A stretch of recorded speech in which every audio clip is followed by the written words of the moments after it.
Hi friends, welcome to my channel. Gaganika భూమికి పెళ్ళి ఖాయం అవడంతో పిచ్చివాడిలా మారిపోతాడు. బార్కు వెళ్ళి బాగా ఫుల్గా తాగుతూ ఉంటాడు. అది తెలిసిన భూమి గగన్ దగ్గరికి వచ్చి, ఎందుకు బావా ఇలా చేస్తున్నావు అని నిలదీయగానే, నీకు ఆ పెళ్ళంటే ఇష్టం లేని దానిలాగా నటించి నువ్వు మీ నాన్న ఇద్దరు కలిసి నన్ను పిచ్చివాడిని చేయాలనుకున్నారా? నువ్వు నా ఇంటికి రాకముందే నీకు శరత్చంద్ర తండ్రి అని తెలుసు.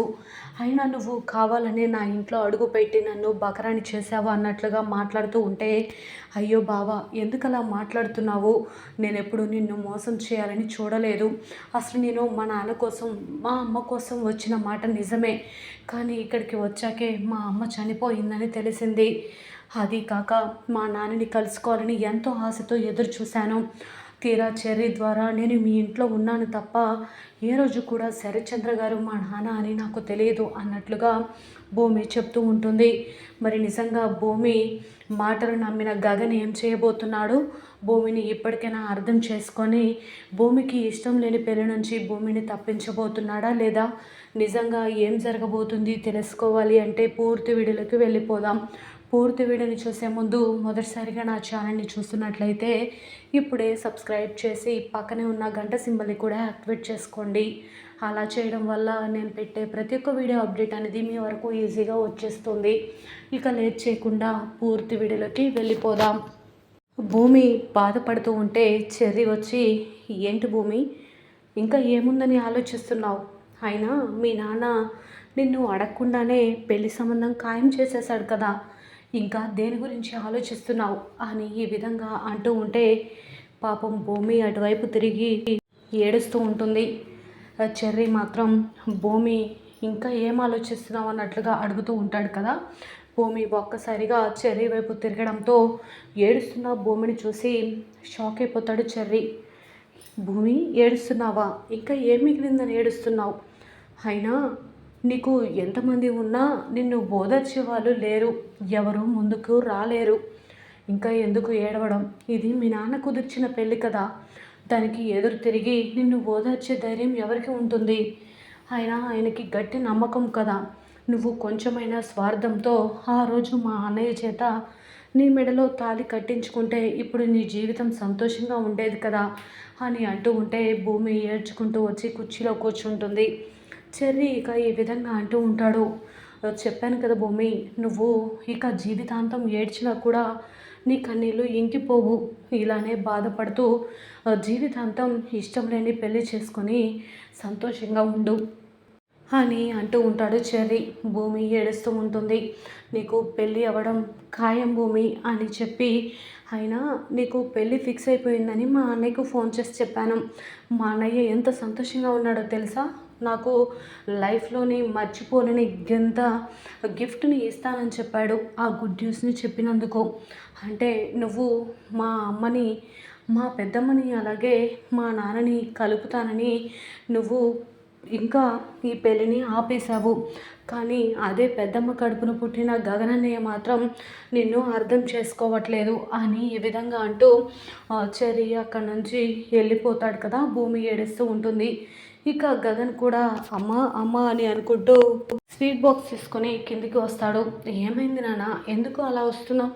ఏంటి ఆ స్వీట్ బాక్స్ ఏంటి అనగానే, అమ్మ నీకు ఒక గుడ్ న్యూస్ చెప్పాలి, ముందు ఈ స్వీట్ తిను అనగానే శారద సంతోషంగా గగన్ నోట్లో పెట్టిన స్వీట్ను తింటుంది. పూర్ణి కూడా వచ్చి, ఏంటన్నయ్య నీకు పెద్ద కాంట్రాక్టే వచ్చినట్టుంది కదా అనగానే, పెద్ద కాంట్రాక్ట్ కాదు, అంతకంటే ఎక్కువ, ముందు ఈ స్వీట్ తిను, ఈరోజు నీకు ఎటువంటి రిస్ట్రిక్షన్స్ లేవు పూర్ణి అనగానే, సరే అన్నయ్య అని చెప్పి పూర్ణి చాలా సంతోషంగా స్వీట్ తింటుంది.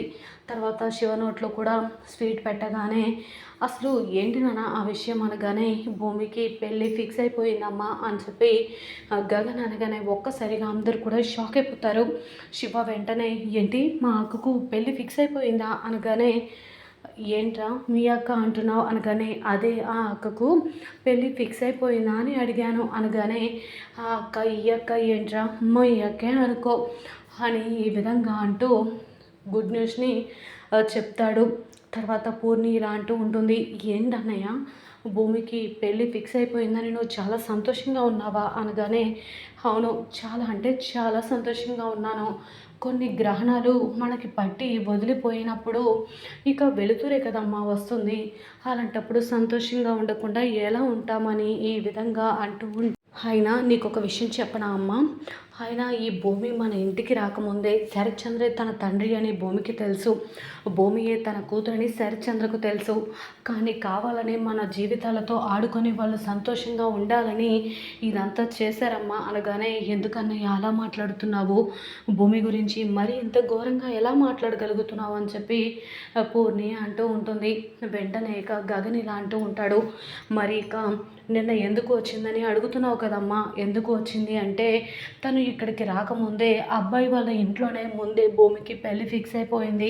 కాకపోతే వాళ్ళు చూసుకోవడానికి ఇక్కడికి రావడంతో తను ఇష్టం లేని దానిలా ఇక్కడికి వచ్చి తండ్రి కూతురు ఇద్దరు కూడా కలిసి కవరింగ్ ఇచ్చారమ్మా అనగానే, అదేంటన్నయ్య అలా మాట్లాడుతున్నావు? భూమి ఎప్పటికీ అలా చేయదు అని చెప్పి పూర్ణి కోపంగా వెళ్ళిపోగానే గగన్ ఇలా అంటూ ఉంటాడు.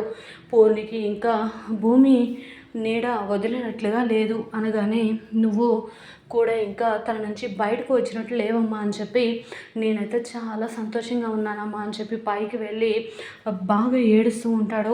బెడ్షీటు అన్నీ కూడా చిందరవందరగా విసిరేసి కింద పడుకొని ఏడుస్తూ ఉంటే అది చూసిన శారద తట్టుకోలేక బయటకు వెళ్ళిపోతుంది. ఇకపోతే గగన్ మాత్రం బాగా ఏడుస్తూ ఉంటాడు కదా. ఇక నక్షత్రం మాత్రం ఉదయాన్నే లేచి దేవుడికి దీపం పెడుతూ చాలా సంతోషంగా పూజ చేస్తున్నట్లుగా నటిస్తూ ఉంటుంది. ఇంట్లో అందరూ సంతోషంగా ఉండాలి అని చెప్పి పూజ చేస్తున్నట్టుగా ఉంటే అపూర్వ అలాగే గోరింటాకు సుజాత ఇద్దరు కూడా చూస్తూ ఉంటారు. ఏంటమ్మాయి నీ కూతురు సిల్క్ స్మిత్ లాగా ఈరోజు ఇలా పూజలు చేస్తుంది అనగానే, పిన్ని అని చెప్పి గట్టిగా అరుస్తూ ఉంటుంది అపూర్వ. నేను చెప్పేది నిజమమ్మాయి, అయినా నీ కూతురులో ఎంత మార్పు ఏంటి అనగానే, నా కూతురు ఇప్పుడు నక్షత్రలా ఉన్న తర్వాత అపూర్వలా మారుతుంది అనగానే, సరే అని చెప్పేసి పూజ అవ్వగానే అందరికీ కూడా హారతిస్తుంది. హారతిస్తున్న నక్షత్రాన్ని చూసి అందరూ షాక్ అయిపోతారు. ఇదేంటి తనలో ఇంత మార్పు ఏంటి అని అనుకుంటూ ఉంటారు. వెంటనే ఇక అత్తయ్య గారు అని మీరాని పిలవడంతో మీరా షాక్ అయిపోతుంది.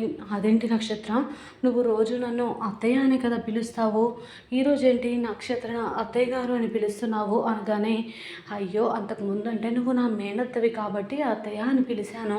ఇప్పుడు మా వారు నా మెడలో తాళి కట్టినప్పుడు నేను మీ కోడల్ని కదా, అంటే మీరు నాకు అత్తయ్య గారు అవుతారు. బిందు నిద్ర లేచిందా అనగానే, వెంటనే ఇక అప్పుడే బిందు నిద్ర లేచి వస్తూ ఉంటుంది. బిందు మీ అబ్బాయి ఒకటే అని చెప్పి వెంటనే కప్లో కాఫీ పోసుకొని టిఫిన్ ప్లేట్లో పెట్టుకొని తీసుకువెళ్తూ ఉంటే గోరింటాకు సుజాత ఇలా అంటూ ఉంటుంది. ఏంటమ్మాయి ఇక్కడే తినొచ్చు కదా, పైకి వెళ్ళి తింటావా అనగానే, ఇది మా వారి కోసం అని చెప్పేసి నక్షత్ర పైకి తీసుకొని వెళ్తుంది. పాపం చెర్రీని ఇబ్బందులు పెడుతూ మొహాన కాఫీ కొట్టి నిద్ర లేపుతుంది. అది చూసి ఒక్కసారిగా చెర్రీ షాక్ అయిపోతాడు.